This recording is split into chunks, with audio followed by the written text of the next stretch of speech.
Hello coders, and welcome to How to Fix. In today's video, we'll be focusing on a new bug that you might find challenging to solve. So without further ado, let's dive into today's bug.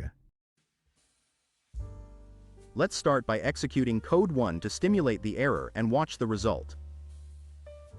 Here's the elucidation and the resolution to the bug.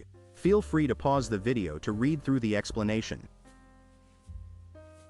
Let's adjust the code now and watch the outcome it yields.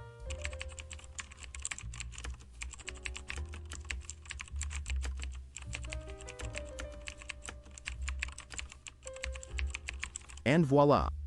The code is working as it should and our output is spot on. The error has disappeared. That's the end of today's lesson.